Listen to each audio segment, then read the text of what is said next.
A rough start to the preseason for the Bengals. Mike Petraglia inside Paycor Stadium.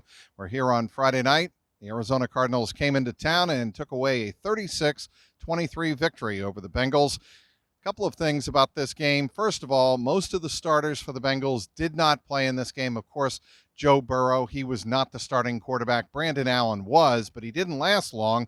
Only one series, as a matter of fact. He came out of the game after getting sacked and suffering an apparent concussion. He was actually taken into concussion protocol, but after the game, Zach Taylor said he was feeling pretty good, and he didn't expect the team to have to go out and sign another quarterback to bring in to training camp and the rest of the preseason. So look for the Bengals to stick, at least for now, with not only Brandon Allen, but also Jake Browning, who played a majority of the first half and in this game, and also Drew Plitt, who looked the best of all of the quarterbacks for the Bengals tonight as he went 6 for 6, a perfect quarterback rating of 158.3.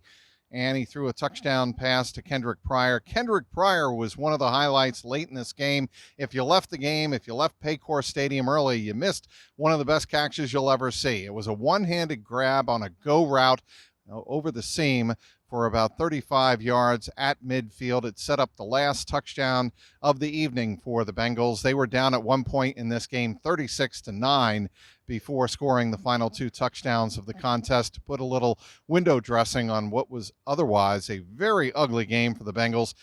Let's go to the beginning of the game where the offensive line struggled, namely Isaiah Prince and Jackson Carman. They were being both pushed into the pocket, and it was very difficult for Brandon Allen on the first drive. He only lasted one drive in this game, and for Jake Browning. Both of them had very difficult time stepping up into the pocket and avoiding pressure. They were sacked a couple of times. Arizona really had a field day up front. The only times that the Bengals were able to really make plays was when Browning was able to get out of the pocket, scramble, and made a couple of very good throws on the run. Highlight of the first half, without question, though, Evan McPherson. He hit 3 field goals, 23 yards, 58 yards, and also 56 yards. So 2 from 55 plus in the game for Evan McPherson, who after the game said he feels pretty good about kicking the ball, and certainly by the looks of it here on Friday night in the first half, that was certainly the case. After that 56-yard field goal, how strong was he on kickoffs? He kicked the kickoff through the uprights, setting the Cardinals up for a touchback that they didn't have any choice in, of course. But it was a good night for Evan McPherson. Also a good night for rookie Dax Hill, with Jesse Bates Instagramming a story during the game that he was here in Paycor Stadium, about on the 10-yard line down in the north end on the Bengals sideline. He watched the game from a suite. What he watched was Dax Hill really showcase some of the skills that the Bengals drafted him out of Michigan in the first round for. His timing, his ability to hit the receiver at the right time and come up and make the play, that was certainly on display with one big pass breakup hit over the middle in the first quarter. And then later in the half, he almost came down, or actually in the first quarter, I should say, he almost came down with an end zone interception, a one-handed grab, but couldn't quite hold on to the ball as he hit the turf. But it was a terrific athletic play. Again, a great night for Dax Hill. After the game, he said he got the jitters out of the way after the first set of downs and really settled into the game, and that certainly was apparent. Some news before the game: Joe Burrow was running wind sprints, and that was a very good sign. Zach Taylor said after the game he's been running some wind sprints for a while now, tossing the ball about 5 to 10 yards, still working his way back into action for the Bengals.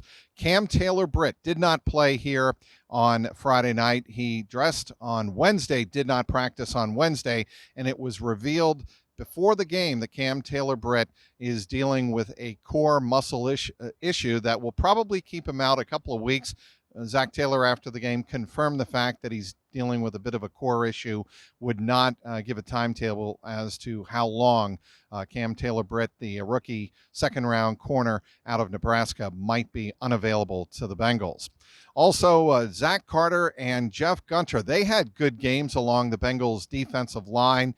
Certainly that was a notable positive for the Bengals in the first half. But again, the offensive line struggling. That was one of the bigger takeaways, because Jackson Carman is certainly going to have to improve if he's going to hold on to his job as starting left guard for the Cincinnati Bengals, a job he was handed in spring, and also certainly continued to have that job handed to him as training camp opened. But he's going to have to be better than he was Friday night.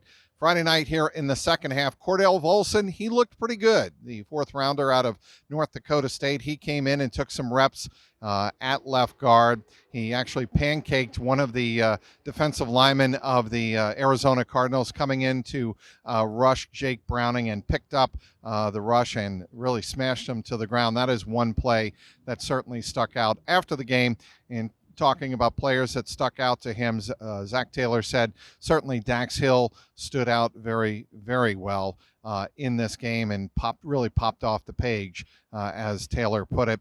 Also in this contest, the special teams, Chris Evans had a couple of very good returns. Kwame Lassiter had a couple of returns. But Chris Evans, you feel bad for him because of a couple of holds by Thaddeus Moss. They really took away one 60-yard run down the right sideline in the first quarter, and another Thaddeus Moss holding took away a Chris Evans 5-yard touchdown run in the second quarter. So a lot of mistakes that the Bengals are going to have to examine on film after this game and make corrections. But again, first-team players for the most part did not play at all in this game. Joseph Asai, he only had 4 snaps in this game in the first quarter, came out after the first defensive series. We'll have you covered on clnsmedia.com. Check out my winners and losers summary on clnsmedia.com. Check out my coverage on Twitter, of course, at Trags, Trags, and be sure to click on the link below and subscribe to the Jungle Roar podcast for complete Bengal coverage throughout the preseason and regular season and all season long on the Jungle Roar podcast on YouTube. Inside Paycor Stadium, the final again, it was the Arizona Cardinals 36, Cincinnati Bengals 23. Mike Petraglia, CLNS Media.